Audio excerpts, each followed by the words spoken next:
Microphone number 3, question of privilege. Madam Chair, delegate from Connecticut, Dan Reel, I have a time-sensitive motion that pertains to RFK and Donald Trump's speaking time, and the motion was submitted hours in advance in writing, and we have filibustered our way out of avoiding a motion co-sponsored by 43 delegates that everyone wants to hear and debate. Mr. Dosbach. Oh my God. Point of order. She just like ignored Your point of order is not a point of order? Is that Mr. Reel? Yes, it is. It's not a point of order, and I'm going to continue with. You're going to alienate 43 co-sponsoring delegates? The media sees you doing it right now. Mr. Dosbach? No, yes. Because the vote, it's 29 people who Ms. McGardle, I'd like to propose that we go tell Donald Trump to go fuck himself. Here, here. standing ovation. We are a libertarian convention looking to nominate libertarians. We do not need to give that time to non-libertarians. This is not a GOP cuckolding convention. I move to vacate the chair. Wow. Chair, do you want to vacate the chair? That needs a second. Point of order, Mr. Chair. A problem she cannot solve. We are still on Mr. Starr's motion.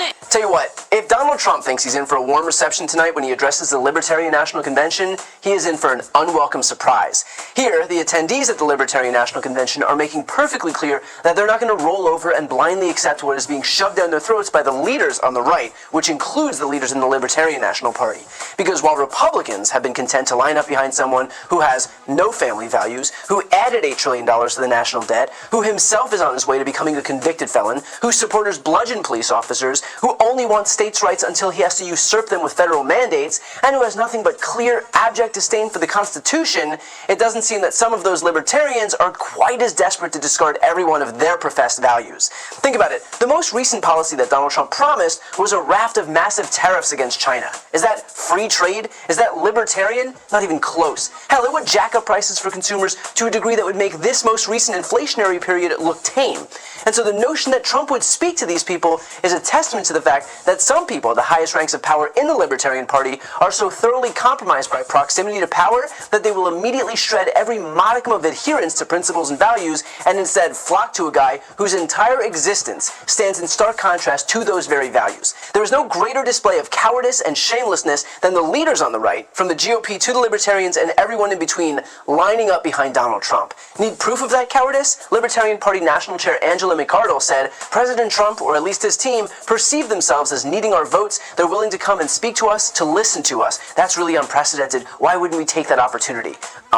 How about because he isn't there to listen to you, he is there to talk at you and try to mitigate any votes that might go to some other candidate like RFK Jr. That's why Trump is going. Again, these people are so blinded by proximity to power that they will invent imaginary reasons to justify behavior that so blatantly undermines their own professed values. Anyone with half a brain knows that Trump isn't there on some listening tour. He's there because he thinks he'll win their votes if he barks at them about flushing toilets in cold courtrooms for an hour. And if the Libertarian Party's leadership had even an ounce of integrity, they'd probably be able to admit that. And that's a point, by the way, that was echoed by the executive director of the Libertarian Policy Institute. Historically, I could see that the Libertarian Party has in America been more aligned with the Republican Party than it has with the Democratic Party. But there doesn't seem very much about Donald Trump's agenda that is libertarian. I mean, you've got states more involved in women's health issues. You've got a rejection of the notion that there should be deficit reduction. I mean, he just doesn't seem to be interested in this. His policies going forward are going to be more interventionist, not less interventionist. Donald Trump is anti-libertarian, and when I was chairman of the Libertarian National Committee during the George Floyd unrest, during Donald Trump's first term and probably only term, I put out a strong statement saying Donald Trump has nothing to do with libertarianism. His type of authoritarian, right-wing control of your body, control of your life is everything we stand against. And that's why, to be honest, I want to share something with you. This is the first time in 24 years that I have not been a delegate to my own party's convention because the Credentials Committee and the people who took over do not want a real libertarian party. They want to kneecap the party and knock us out of the race and basically force us to have a Trump rally. And I think that this weekend you'll see the Civil War will end and we will be victorious and the Libertarian Party will go back to being a real political party and Donald Trump will get the reception that he so richly deserves. And yet, to the credit of the attendees, they do seem to be holding strong. Here's what happened when Vivek Ramaswamy, who himself has proven quite the groveling sycophant to his God King, brought Trump's name up on stage.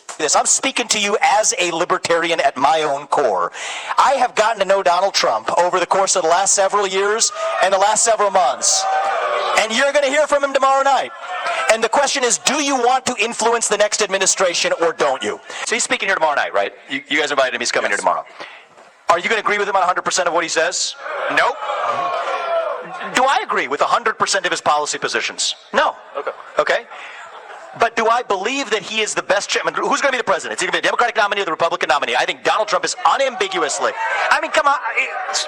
Look, I invite you to dream on, Aerosmith. We got to play the Aerosmith, right? I mean, I'm being honest here. You gotta love Vivek trying to regain some shred of integrity by saying, do I agree with 100% of his policy positions? No. Okay, Vivek, sure. Donald Trump could say he doesn't believe in hair anymore, and Vivek would have his head shaved within the hour. This dude is nestled so far up Trump's ass, I'm surprised he managed to extricate himself to even get to this conference. But sure, nice try, Vivek. I'm sure you really regained those independent bona fides. And like the reaction that Vivek got when he uttered Trump's name, attendees have already promised a similar reaction to Trump himself. One delegate from Arizona said that Trump could get booed off stage and himself promised to turn his back to Trump during his speech, adding that he believes the Secret Service will tell him not to come.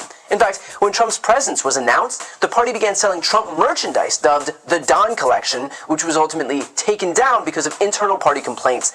I swear to God, Donald Trump cannot go anywhere without hawking shit to his marks. This dude would try to sell water to a fish if it meant he could get a buck out of it.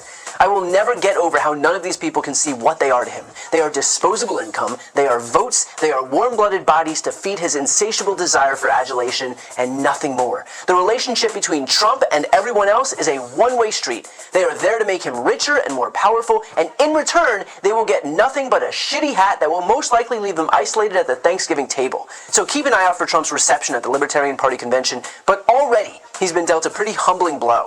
As for the Libertarian Party, maybe they should find some leadership that actually cares about hearing from, libertarians, instead of contracting their power out to a con man like the GOP has. I've got a really exciting announcement. I've written a book. It's called Shameless. This book explores how Republicans have exploited their historical branding while attacking our democracy, how the media has proven itself a willful participant, and how Democrats can learn from this to rebalance the political scales and save our democracy. It has been a lifelong dream of mine to write my own book, and so I'd like to ask you to pre-order it by clicking the link right here on the screen. And if you buy within this pre-order period, your book is going to come with a signed nameplate. As you know, I've never had a single sponsor on my channel. I don't ask for money or anything like that, but if you're looking for a way to support me, this is hands down the best way to do it. So again, follow the link right here on the screen, and thank you from the bottom of my heart for pre-ordering Shameless. And as always, make sure to subscribe to see more of my content.